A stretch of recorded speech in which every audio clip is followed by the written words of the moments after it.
Good morning, everyone, and welcome to Horizon's live panel on housing insecurity in Palm Beach County. I am Holly Caratanudo, Grant and Program Manager at Horizon, and I will be your moderator today.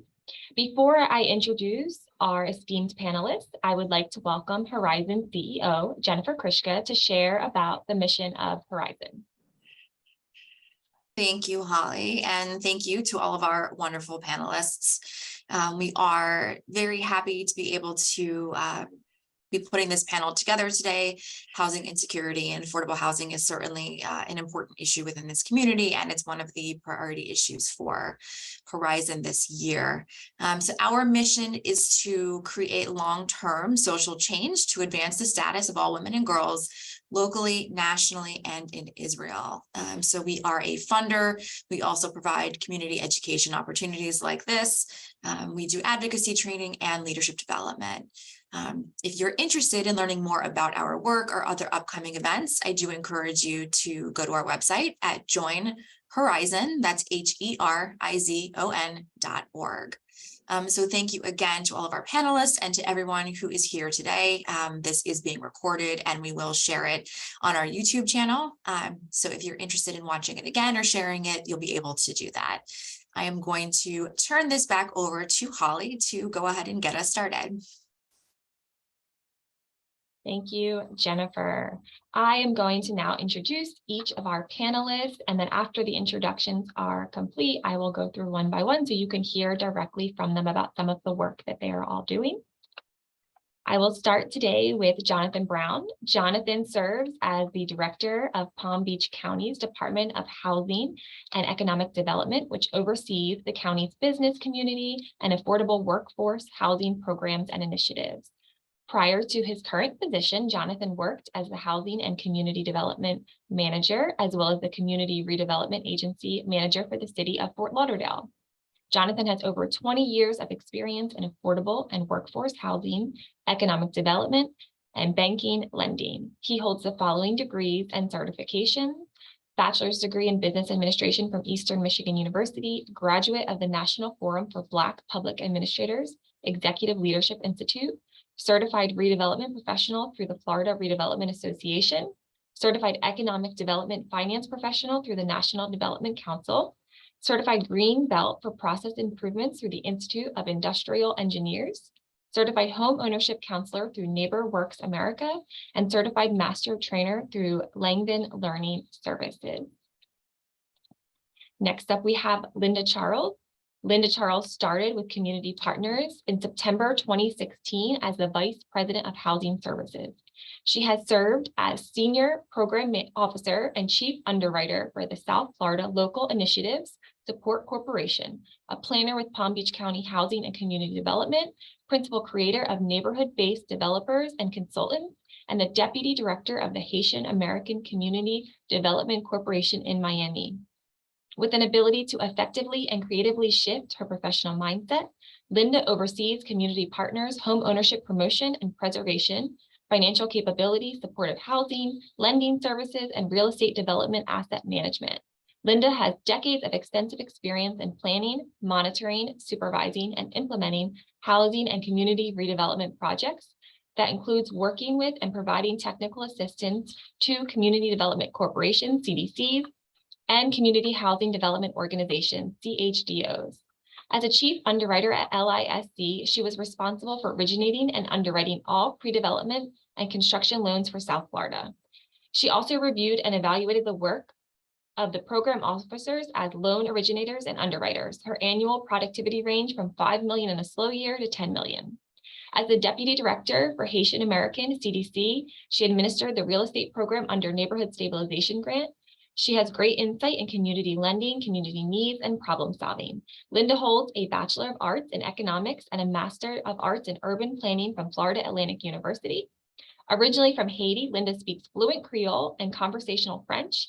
She moved to Miami almost 30 years ago and later relocated to Boca Raton to attend FAU. She says she loves the team atmosphere that she and her housing staff have been able to create at Community Partners. In her spare time, Linda enjoys traveling, listening to music, reading, and watching lots of exciting police investigation shows and international subtitled movies on television. Suzanne Cabrera is the president, CEO of the Housing Leadership Council of Palm Beach County, HLC. The HLC is a nonprofit 501c3 organization founded in 2006 by community and business leaders to address workforce affordable housing issues. The organization is an action-oriented coalition of business, civic, and community leaders working to increase the availability and attainability of housing for area residents.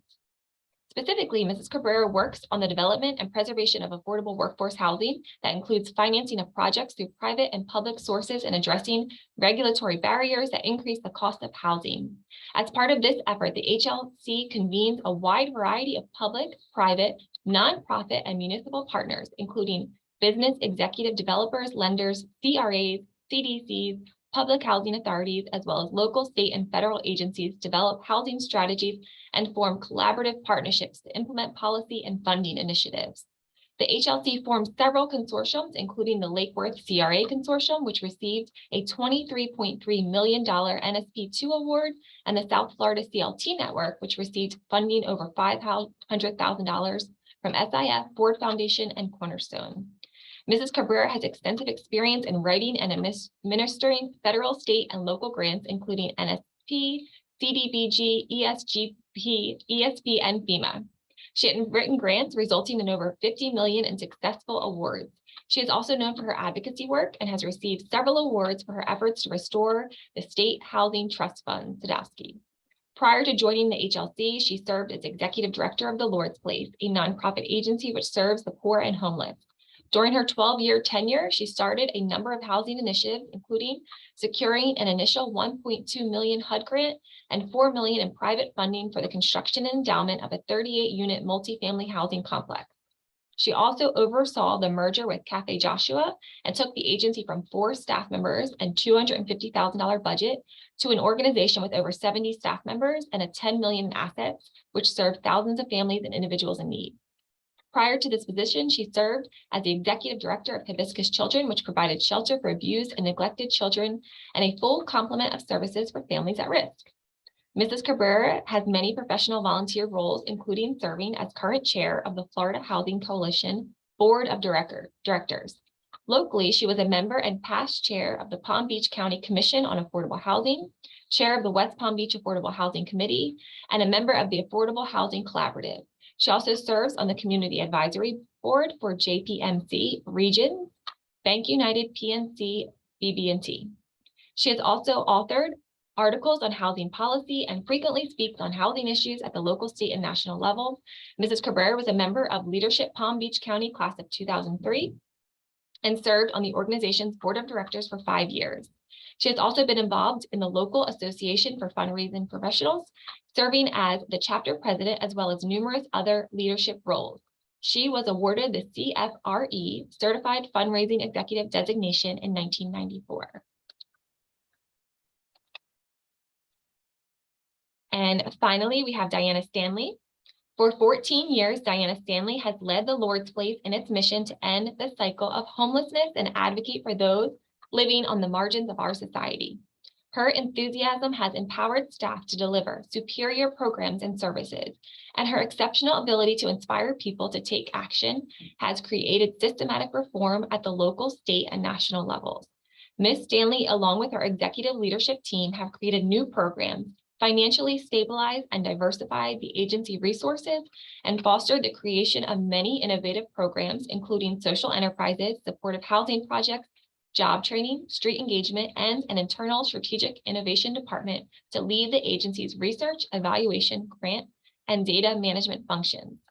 Most recently, Diana led the agency in a $20 million capital campaign, Home for Good, to expand, increase, and sustain the agency. Funds will be used to create a new 25,000 square foot facility on Australian Ave that will be the new home for Cafe Joshua, Joshua Catering, Engagement Center, job training and employment, advocacy, women's services, re-entry services, and housing services. The facility is slated to open in spring of 2023. In addition, funds will be used to increase the supportive housing in our community. Under Diana's leadership, the Lord's Place has tripled its housing inventory, including dedicated housing for women experiencing homelessness, poverty, and formerly incarcerated. In the spring of 2022, groundbreaking will occur for the fourth women's housing program, Brickell Place 3, which will be the first intergenerational housing program in our community. As a leader, Diana encourages staff to think outside the box, placing the needs of clients first. The agency is not afraid to shift gears in order to serve more clients or positively impact more lives. Giving staff the ability to dream has earned the Lord's Place the honor of being named one of 100 best places to work in Florida by Florida Trend Magazine and a best place to work by the South Florida Business Journal. For 10 consecutive years, the Lord's Place has held a 4-star rating from Charity Navigator. It maintains the Nonprofit First accreditation for excellence in nonprofit management and the Platinum Seal of Transparency from GuideStar. Diana is a true advocate for quality of life, especially for those less fortunate, and her leadership inspires action and passion for changing lives. Also, Diana just received the Lifetime Achievement Award from Nonprofits First at their awards last week. Thank you all for joining us today. We are going to get started with our panel. Many of you today may be asking yourself why Horizon, a social change organization that focuses on uplifting women and girls, would be hosting a panel on housing insecurity. It is commonly understood that 3/4 of those living in affordable housing are women, and the main driver of this statistic is poverty. A 2022 literature review on population health revealed that for women, housing problems were associated with a variety of worse physical and mental health outcomes, and adverse housing situations is associated with a higher prevalence of sexual and physical violence. Currently, according to the National Women's Law Center, U.S. working moms are paid 58 cents to every dollar paid to dad. For mothers working full-time year-round, this equals a loss of roughly $17,000 annually. Ensuring that housing services are gender challenges tradition approaches that are gender neutral. Gender neutrality is the belief that men and women are the same and therefore should be treated the same. A neutral approach leads to interventions without acknowledgement that there are unique vulnerabilities and experiences associated with gender. During today's discussion, we want to better understand housing insecurity as it exists in Palm Beach County and continue to reflect on how women may be affected by this current housing crisis. I think everyone has heard enough from me today. I would like to ask Jonathan Brown from Palm Beach County to give us a brief anecdotal overview of the current affordable housing market in Palm Beach County. Hey, good morning, and thanks, Holly. Jennifer, again, thank you for having us. And again, I am so happy to be on the stage with these wonderful ladies. And we'll start just by some of the things that are known. You know, we as a state, which really kind of captures what our issues here in Florida, we've been growing. Our population has been increasing. And, you know, we took a snapshot of Palm Beach County's growth over the last 5-year period. And in terms of population in Palm Beach County, we've grown by 4.6%. Now, that doesn't seem to be a lot, but that's almost 70,000 people that we've added to this county. And when you think of 70,000 people, you also need to take in consideration the number of additional housing units that need to be created in order to support the increase of residents moving to the county. We saw approximately 17+% businesses increase here in Palm Beach County. And we've reached a point to where, at least in the West Palm Beach area, we're known as the Wall Street of the South because of the growth in the financial sector. Now, that may not seem to have a direct tie to what we're dealing with in Palm Beach County, but it is.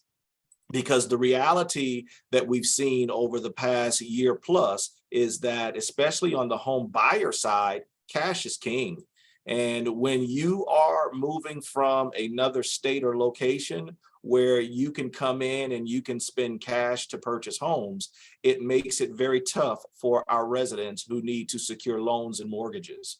The other thing that you have to take in consideration with this kind of snapshot and change of what's going on in the economy is that we're seeing individuals who would have been able to transition to affordable housing really lose, or workforce housing, lose out on those opportunities because cash is king. They found themselves in bidding wars that they simply just could not could not win. And those are things that are really, challenging us. Then you add in some of the national things such as inflation, rising mortgage mortgage interest rates, supply chain issues. You see the cost of construction has increased significantly. All of those things have contributed to a low housing supply. You'll hear Suzanne and HLC has really championed a lot of our efforts at the state level with the Sadowski Fund. When you think about the 100 million or more dollars that we've lost over the last 10 or so years, simply because the legislature has decided to use those dollars in other ways, there is no surprise why we are where we are with a shortage, because that $100 million could have been helping to secure housing over a 10-year period that we've lost. And then you top that off with wages are not keeping up with housing prices. That is a big issue. And again, and I know, that some companies are doing what they can, but it has to be looked at. It has to be evaluated. Again, looking at the snapshots for the last 5 years, in 2017, it cost approximately $330,000 to purchase. That was the median price for a single family home, $330,000. In 2022, that cost is over $620,000, continuing to exacerbate the issues that we are seeing, that we are finding here in Palm Beach County. And then again, as I look at even some of the figures that we're getting from the Department of Housing and Urban Development and Florida Housing Finance Corporation, we take a look at what our median salary is. The median salary in Palm Beach County is over $90,000. I don't know if that really represents the population that we're trying to target, but that is an important number, because a lot of things that we do, a lot of programs that we have are based on those numbers that are provided. And even from the Florida housing perspective and from the HUD perspective, when you take a look at that 90,000, that determines how much rent they'll let you charge on some of their programs. And so now, even when you talk affordable housing, when you see that affordable housing could be rents that are allowed that are up to $2,900, we have an issue. And it's going to take a group effort, a concerted effort, to make sure we're addressing these issues. For Palm Beach County, one of the things that we would love to see is that individuals or households are not spending more than 30% of their income toward their rent or mortgage payment, because that becomes important, because you still have to add in transportation costs, utility costs, other expenses that homeowners have. You need to add those things in. And then lastly, as you think about globally what's going on, and then you think about here on the micro level in Palm Beach County, one of the other challenges that we continue to face is NIMBYism. And that mentality has to shift. I almost cringe every time I hear people concerned about those people moving in our neighborhoods or those people moving in our communities. Well, those people are the essential workers throughout this county. That includes teachers and educators. It includes our college and university employees. It includes some of your lower level police and fire, some of your healthcare personnel, your active military. That's the face of workforce housing in our communities. And we need to begin conservatively addressing it, because if not, we're going to continue to see long lines when you go to restaurants. You're going to continue to find delays and all those things that we have come accustomed to have in Palm Beach County. We're in a crisis, and we need to work together to address it. Thank you so much, Jonathan. You made some great points. You mentioned how workforce housing is a lot of the people that we need to keep our county running. And I think Diana would probably agree that even our nonprofit employees would be considered those individuals that could benefit from more workforce housing as well. County employees would benefit from more workforce housing as well. So thank you for sharing that. I just want to also remind everyone, you do have the ability to put questions in the question and answer section. I see some questions coming through already, and we're going to save some time at the end to address those questions. Thank you again, Jonathan. As we continue our discussion, I would like to bring in our representative from the Lord's Place, Diana Stanley, to give us a brief summary on the current status of our homeless population here in Palm Beach County. Great, thank you, Holly. It's so great to be here, and thank you for having this very important conversation. So let's just get started right away on what the world looks like according to homelessness in Palm Beach County. So in January of last year, we did a point in time count in which we allocate a certain amount of time to go out and count the homeless. So let me give some of the reporting back on that. As of right now, according to the point in time count, they were able to count 1,404 individuals that are experiencing homelessness. Out of those 1,400, what we are seeing is that about 77% of them are unsheltered individuals or males. But what we're really seeing is 199 women that are unsheltered. So if you were to even break that down further, 216 women in that point of time count were in emergency shelters. 216 women, 51 of them were in transitional housing, and 199 unsheltered. And since this is really a conversation about affordable housing with concentration on women, which is something very dear to the Lord's Place because we provide such unique programming for women, I think it's important to know that we oftentimes, when we think of homelessness in our community, we don't think of women.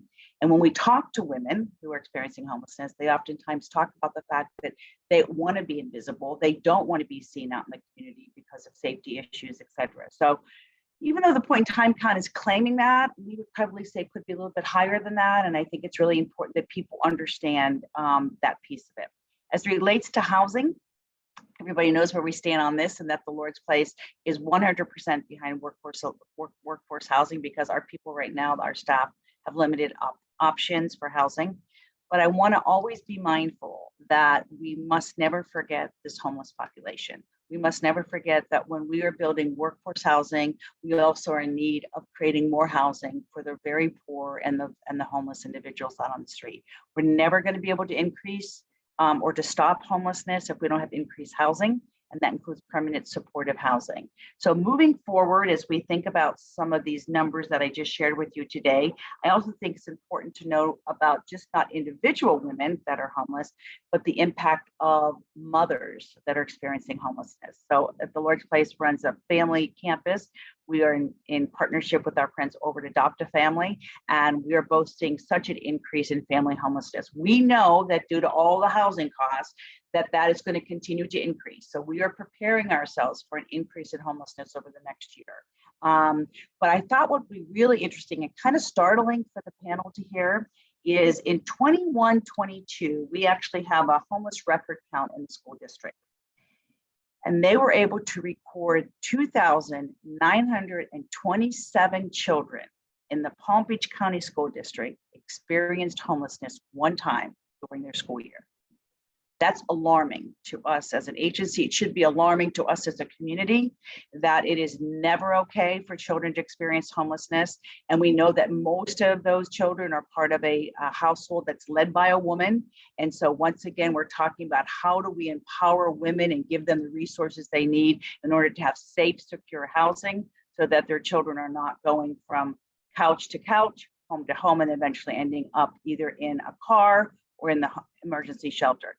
Make sure everyone understands, we are not pro-emergency shelters. We wish we could shut them all down. That's not what this is about. We believe that everybody, women, families, individuals, deserve a place that they can call home that's part of the housing project. So as we move forward on this important dialogue about affordable housing, I just always encourage people to please do not forget that population of homeless and really 40 and below AMI who are also as deserving as everyone else to have safe places to live.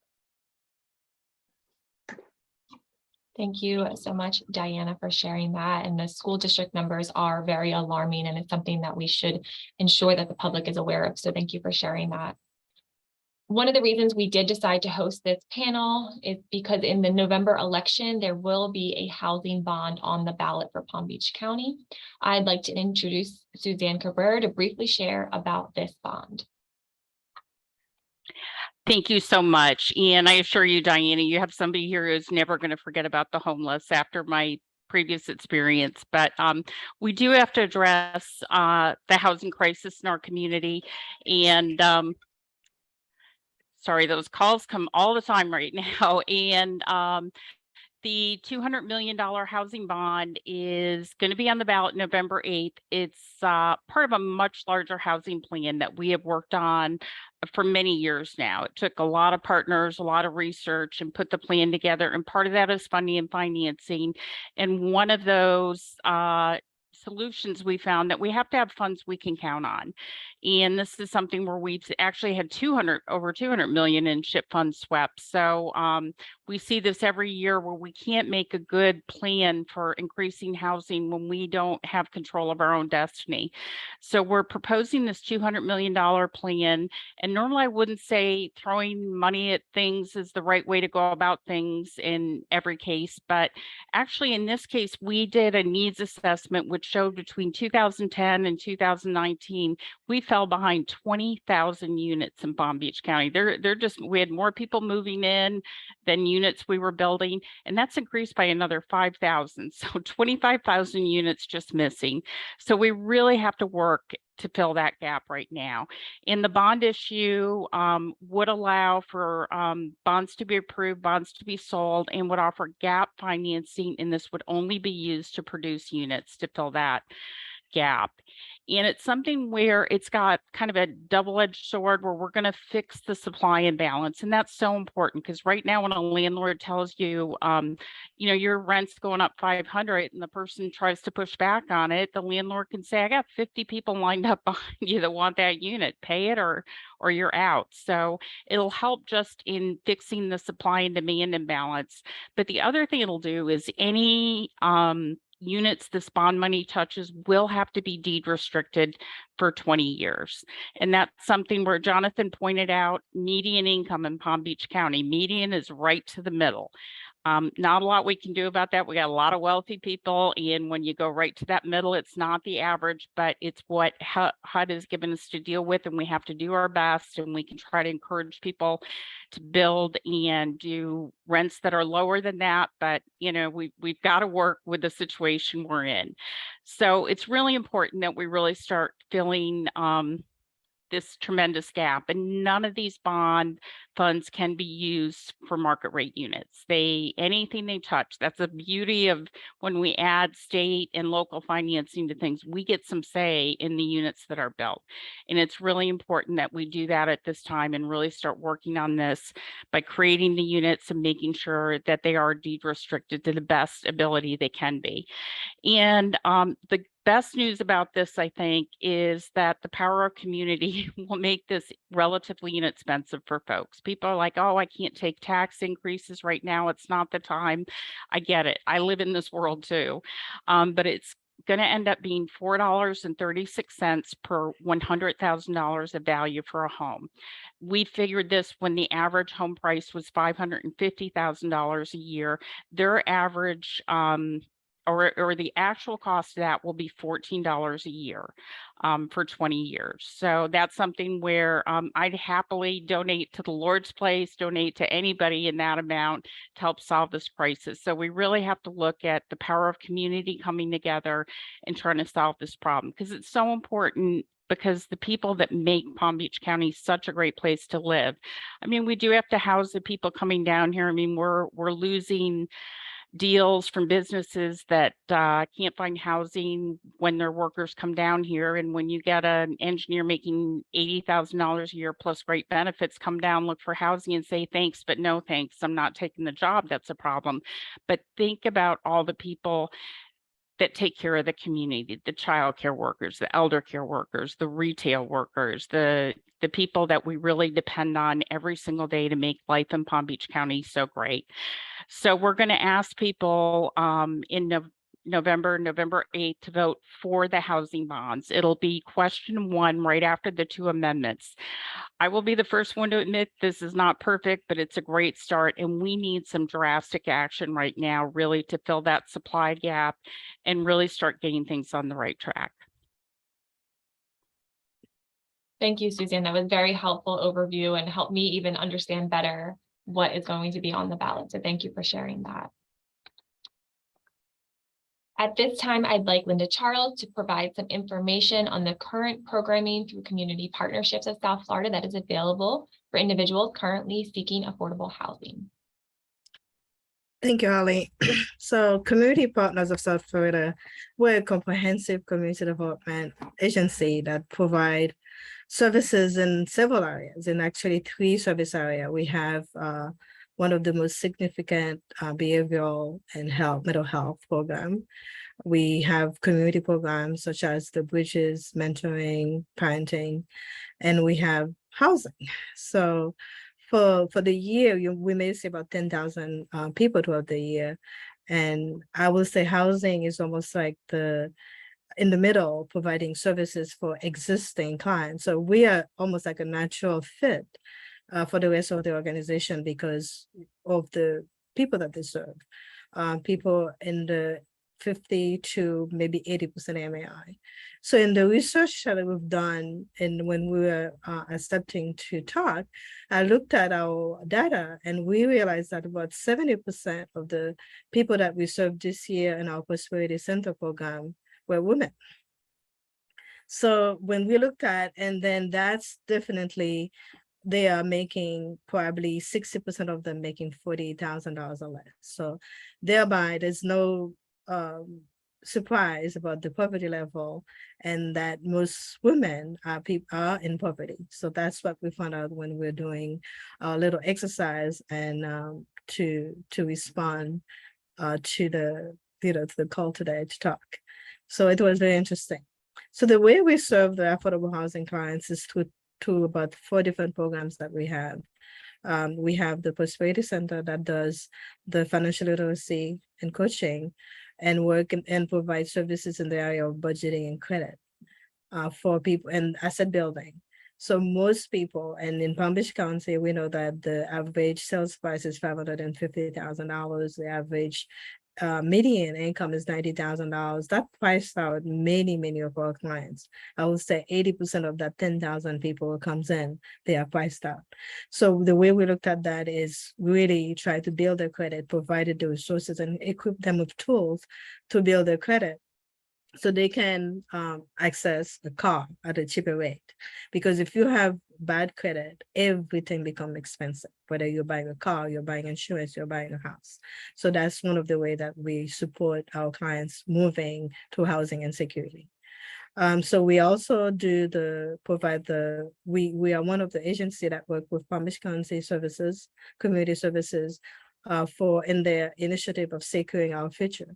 So we provide workforce development training so people can get to the higher income jobs.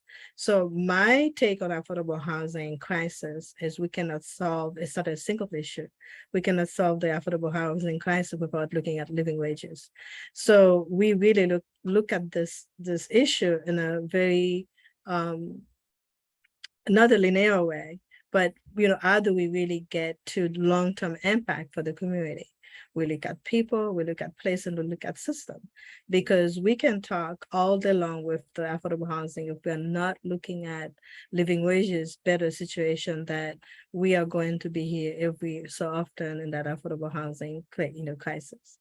So we also work in the somewhat in the homeless space because we have about 3 permanent supportive housing projects where people who are living there have to have a mental health diagnosis, and sometimes they're homeless. So we provide about, I will say, we have 19 permanent supportive housing units servicing 27 clients because they're in shared occupancy. And we also currently, we have a transitional house, transitional independent living complex that we just acquired with the help of Palm Beach County, where we are providing 36 beds, for people with mental health issues. And it is a transitional project because they are able to stay there up to 2 years. So all this is really trying to get people to improve not only their financial and mental health, but to create assets. And we move on to the homeownership. We also realize when we are looking at our data, we are also a data informed, I would say data-driven organization. When we look at our clients serving the 10,000, 80% of those clients are renters. So we are looking to see, we're starting to shift a little bit to better address their issues by addressing the renters. You know, we cannot live in a place where we are only providing homeownership. We have to address, you know, rental housing in Palm Beach County, and rental housing for people at 30% and below, 60% and below, and 80% and below. And that's what we are shifting a little into, provide some rental counseling and to educate people about their rights so they can do better while they are looking to achieve the American dream of owning a home.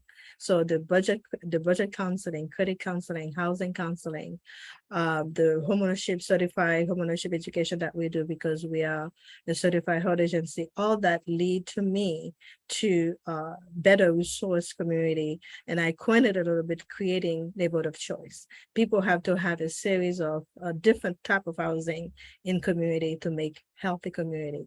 So I really applaud the county, the commissioners, the Housing Leadership Council to push that $200 million bond. We know that it's not the end of it all. It's one of the tools, but we know that we're going to be able to create additional supplies for affordable housing. The other things that we start looking at also is the demand and supply. You cannot have affordable housing if you're not creating supply. So a couple of years ago, we decided, the board of directors and senior leadership decided to invest in real estate development. So we initiated a scattered site acquisition rehab infill program in the urban areas, working mostly in the Northern Rise community in the city of West Palm Beach, along the I-95 corridor, where we identified single family units, acquired them, we have them, and we sell them. That really is upgrading the housing stock and also creating, and in those space, we have what we call the natural affordable housing unit, creating some inventory there for people. Maybe they are not going to be the $500,000. We found that they may be a little bit more accessible and affordable to people in the 80% or 120% and below. So I think that's, in my thought process, we are creating pathway to homeownership, but pathway to asset building. We cannot have, the community is not going to thrive or succeed if we don't look at those civil aspects. And part of what I like about this panel, we all touching different people in a different way, you know, whether it is homeless or 30% and below, whether it is attainable or workforce housing or affordable housing. We all have to work together to make it happen. It's not going to happen. We cannot do it alone. So I really appreciate the fact that I'm on the panel today and talking about this with Diane and Suzanne and Jonathan. People who are really can create impact if we decide to work together. Thank you, Linda. I think you made some great points. I really appreciate what you said about looking over who you served after being invited to join this panel. One of Horizon's goals in convening groups together like this is for organizations to take a look at who you're serving and how are women being impacted by housing and financial situations in the community. So thank you for sharing that information and the data that you shared. I think it's important to recognize that, yes, we need more housing facilities, but if people don't have credit and don't have the understanding of asset building, they're not going to be able to access those programs and access those housing units. So thank you for the work that Community Partners is doing. Again, all of us working together is the only way that these programs are going to be successful. So I think the panel is a great representation of how successful housing programs can work together to ensure that everyone is seen and heard and everyone who needs services gets those services. I will say that when we decided to have this panel, I began talking to our members and talking to just the community in general about housing in Palm Beach County. And a lot of times what the question that I was hearing from people was, are we too late? A lot of you have brought up the fact that we've had this influx of population in Palm Beach County, and we are now at a deficit in the need for housing. So are we too late? Is anyone able to respond and share? Can we still help our population have the housing that it needs? I'll jump in first if that's okay, Holly. We are not too late. But as Linda mentioned, and as Suzanne and Dinah mentioned, I mean, it's going to take the collective effort of everyone to address this issue. There are a lot of questions that come up about, well, what can local government do? Well, local government doesn't own the housing units. It's owned by private industry. And so local government can't make decisions in a vacuum without the developers or the landlords who actually own the units at the table. And then we need to have that conversation with lenders and investors. We want them to be mindful of community when they're, determining interest rates and they're looking at their return on investments. We need them to understand that we still are trying to build community. We need our landlords and developers to think about community when they're setting their monthly rental rates or the sales prices for these units, especially when we're targeting the essential workers. Now, I understand they look at profit. I just need them to expand their horizon and not just look at profit, but also think about community. Then we need to look at our tenants and think about our tenants. And our tenants need to understand community. They need to understand how to maintain their homes and how to become good neighbors. And then lastly, our existing residents, I mentioned earlier, I understand that we don't want all types of housing in our communities and neighborhoods, but we're pushing out those who really need to be in the community simply because they are not educated enough to understand who those essential workforce housing or affordable workers are. So I'll leave it at that. Thank you, Jonathan. That was a great explanation. Does anyone else want to share? Yeah, I just want to say that I think it's too late. It will be too late if we don't start doing something now. We've been having this conversation for a decade, probably longer, right, Suzanne and Jonathan and Linda? I mean, it is time to bring all of the parties to the table. I think the housing bond is a great beginning to have this conversation. So our prayer and our hope is that we are not sitting here 5 years from now having this exact same conversation, and we cannot. And so it is time for us to act. And Jonathan, I agree with you. We need to bring developers to the table. We need to bring funders to the tables. We need to bring philanthropists to the table. We need to make sure that every single sector of our community is at the table having this conversation, because everybody will be impacted by it. So it's only going to be too late, Holly, if we're still having this conversation in 5 years. So there you have it. Thank you both so much. I think Jonathan said earlier that Palm Beach is now being considered the Wall Street of the South, which I had not heard before. And I think those individuals need to be at the table as well to ensure that the funding is there for these types of programs to continue it and flourish in Palm Beach County. Research has shown that women who experience homelessness may have a history of childhood trauma, victimization, and mental health. Women who experience housing instability are also more likely to experience adverse health outcomes. Linda touched on this with community partners having a program that is specifically for those individuals who may be experiencing some sort of mental health crisis to have that co-occurring housing, which we know is so important. So it sounds like collaboration between mental health agencies, healthcare organizations, victim service organizations, and housing support organizations would be beneficial. There are many of you at the table today, but who or what organizations that are not actively in responding to housing need to be ready to take action to increase housing security in Palm Beach County? Any thoughts on that? Well, that's a loaded question, but I'm going to add one group that's not at the table that needs to be, and that's our hospital. Our hospitals, our medical system needs to be at the table having this conversation. Linda will tell you that we have so many people that are discharged from our community hospitals that are ending up on the streets, that are ending up not being able to be served. And we've attempted to do this, and I'm going to actually call them out at this meeting, that we need to have that they need to be at this table having this conversation. So that's, to me, is one of the biggest groups that's been missing from this conversation for years. I would echo Dan with the hospital. What I understand that if you are a nonprofit hospital, you are mandated to do some community development, investment, but they are not.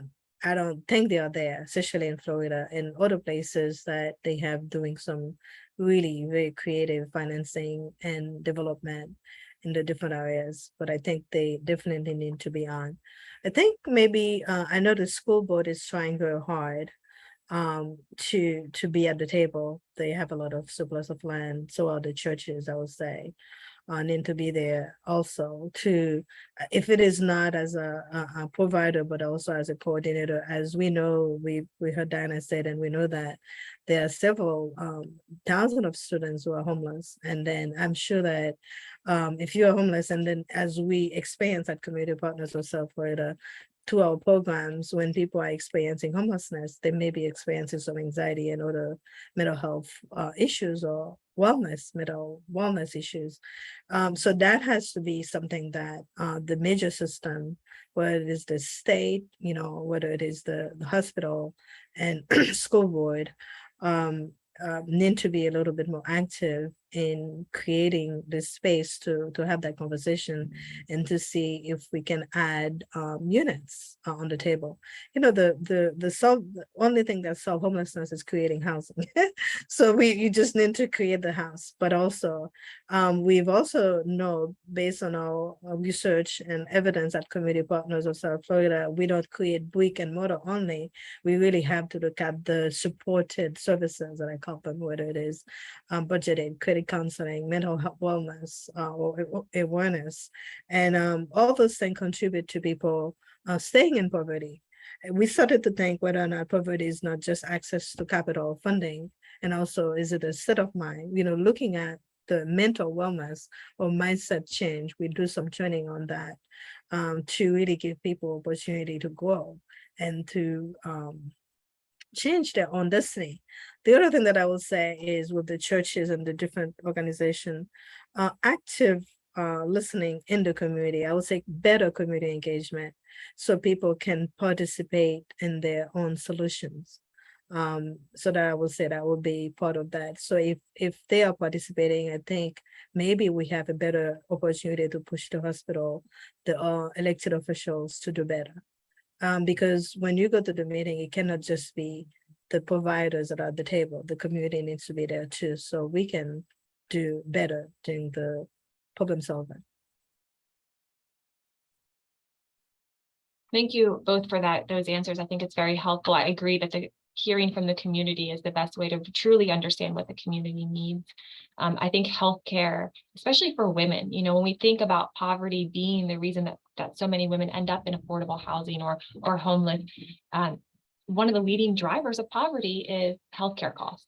And so we really need to better understand the cost of healthcare for women in particular, and how that may be linked to housing insecurity, because I think there definitely is. Thank you, Diana.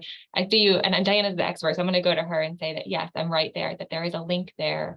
And we know that healthcare costs have only increased, especially for women, and probably will only continue to increase. So that is something that we definitely need to keep in mind, and bringing healthcare and hospitals to the table is a great idea. So similar to that question, the panelists of this meeting today and many of the individuals who we saw registering for this event represent some of our truly amazing nonprofit and governmental organizations in our county. However, to truly impact our community, we need buy-in from many more private, nonprofit, and governmental organizations, which you all alluded to earlier.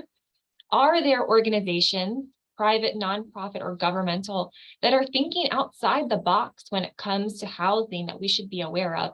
And this can be even outside of Palm Beach County. Maybe you've seen in other locales where an organization was able to think outside the box and have a new sort of housing program that may be beneficial for our county as well. I'll jump in. Had conversations with a number of businesses, which I think is really good, where businesses who actually have land are looking at opportunities to develop housing on their land that could in part benefit their employees. I think that's a great thing to look at.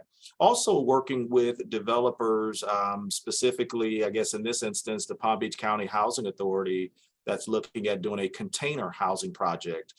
Typically here in Palm Beach County, we're used to the CBS construction, but there are other construction methods that may be more affordable, that will allow a developer, public or private, private or nonprofit, to create housing that is more affordable in Palm Beach County. So there are some organizations that are looking at doing things a little bit differently, that I think is still in the vein of what we're looking for in affordable housing. And I would echo that when we put together a housing plan, which took years of work, we looked at well over 100 plans across the country and tried to take the best from each of them and see what we could do. And getting employers more involved is so critical. After we get this bond issue passed, we're really going to work on a workforce housing program where there may be a workforce housing benefit. Some things like this have been tried, but I think employers are really seeing now that maybe giving money to folks to help them purchase a home, definitely, or with a rent would help get people down here. There's kind of the old idea of company housing, which I think Jonathan was referring to. And really so many good ideas out there. There's another group that's working on middle neighborhoods. How do we improve the neighborhoods we already have in place and make sure that those are desirable places for folks to live, that meet the criteria, they're safe and really well-constructed, safe homes. So I think that all that research is going to pay off. And as I said, we've got this one hurdle to get through because we did find out we do need to throw a bunch of money at this problem in order to get the harness the market to really help us with this. And that's really what this bond issue is all about, that developers are going to build anyways. And if we can give them cheaper money to work with in return for building the units we need to see, that's a great way to get the market to help solve our problem. Instead of building all market rate, give them an incentive to build what we need to see here in Palm Beach County. So I think we really have worked well together with our municipal, the county government, and businesses are getting really involved in this, especially with the housing plan. We've been working with the school district and have all that representation on our board to make sure that we really do a comprehensive plan and really try some different things. But it's tough. We're approaching build out. There's not a lot of available land. Also looking at adaptive reuse. People are not using shopping centers, for example, as much. You've seen some of those rundown ones. They may make great places for housing. We've also seen churches have a desire to build housing on their property. So we're really working on everything we can think of and welcome any other ideas you see across the country. Please let us know about them. Thank you all for sharing that. Are there any specific housing programs in Palm Beach County that utilize a gender lens, observing the participation needs and realities of women specifically? So I'll jump in on that because we are just so proud of the work that we're doing at the Lord's Place with single women and now a new program. So we currently have 3 projects for women. Both of them are called Burkle Place, in which we are able to take women who have experienced homelessness, who are dealing with mental illness, who are dealing with all those issues we just talked about, put them into housing, provide them with resources necessary to become self-sufficient. And we do it through a gender lens always. And simultaneously, we opened up a couple years ago, Holly's Place, which is the first of its kind that is for 12 women formerly incarcerated right out of the criminal justice system that's able to come in for housing. Thank you to our friends at Community Partners for letting us buy that piece of property. That's when partnership works. So we were able to go in and create this great program that allows women to then be reunified with their children after they've been incarcerated. It's a very interesting program. The 4th program that we're ready to put a shovel in the ground in the next month or so is going to be Burkle Place 3, and it's the first intergenerational housing project. One of the things that we talk about is how do we learn how to live together again? How many, we talked about, Suzanne, you probably have the number, or Jonathan, how many homes are out there with 2 or 3 bedrooms that are not being used? How are we not maximizing all of this housing space within a house? And one of the things we've learned at the Lord's Place is we've stopped learning how to live in generations, right? In the old days, we were raised by my Nana, right? Right now, we don't see that same thing. So our new Burkle Place 3 is really going to be an opportunity for women from 2 different generations. Half of the women will be 18 to 35, the other will be 55 and older, and putting them together into a supportive housing program, teaching them how to honor and respect one another's generation. And hopefully that will become the trend that they know that they can live together again. I really do think, though, that whatever housing we do, no matter if it's for men, women, children, whatever, that we always need to have that lens for our women. You know, our women are so traumatized, and I'll let Linda talk about this through her work. We know that when a woman comes to us, there are so many layers that we need to address, from their trauma of being homeless or being incarcerated. And so in all of the worlds that we live in, we need to always be mindful of that and know that women need a little bit more special attention. And we also need to know they're resilient as hell, because they are, make no mistake about it, the women are the heartbeat of the family unit. And so by protecting the women and giving them the services they need, we are now empowering and embracing the family unit as a whole. So very proud of the work that we do. Hopefully, we believe more and more housing programs for women will open. But simultaneously, even in our men's housing program, we thanks to you all, we actually have a gender program that we teach our men about how to honor women, et cetera. So it has to be something that happens in all sectors of our world.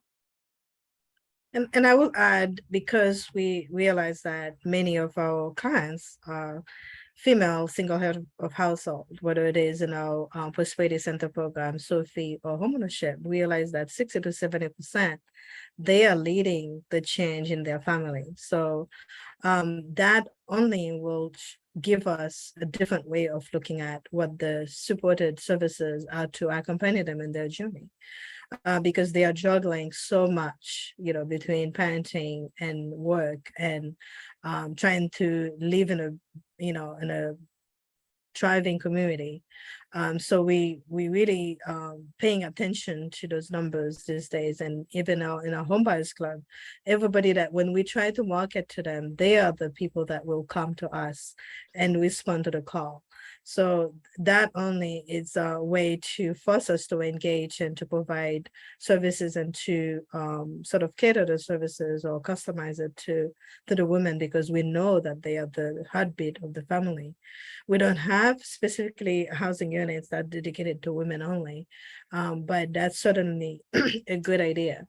The other things that I think Community Partners is doing right now is trying to do a database for common intake, where whether it is housing or communities or with the Bridges mentoring or behavioral health, when we looked at the intake form, we will know what service that people will need and be able to connect them better internally. So we are working very hard on our integration, our own system. We are a big organization with 40+ program, and we need to have better integration and better referral system ourselves.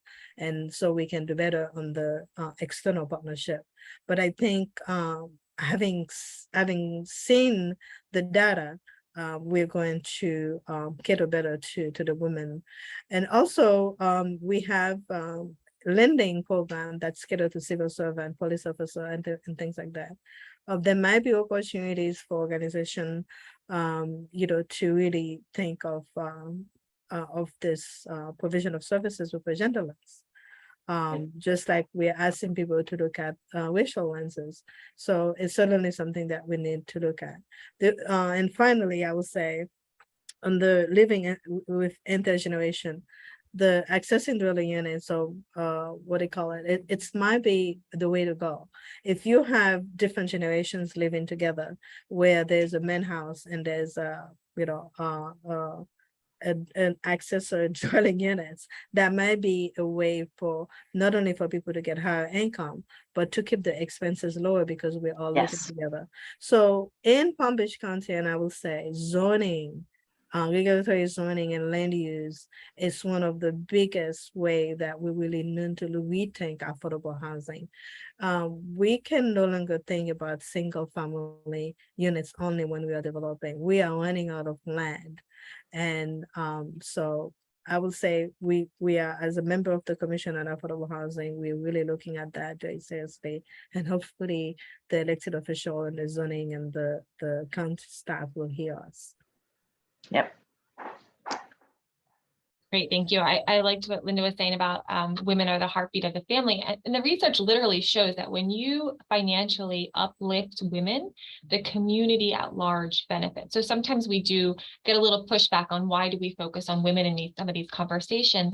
And we have seen that financially empowering, allowing women to own their own businesses and building them up will benefit not only that individual women, their family, but the entire community in which they live. And so it's important that we recognize that today in this conversation. So thank you for sharing. All right. The intersection between housing and other structural issues that exist within our county needs to be discussed. As mentioned earlier, the driving force behind the fact that 75% of individuals affordable housing it would be seen we should be discussing things like equal pay, paid medical leave, affordable healthcare, etc. What are some ways in which organizations can address not only housing, but other structural inequalities that impact women?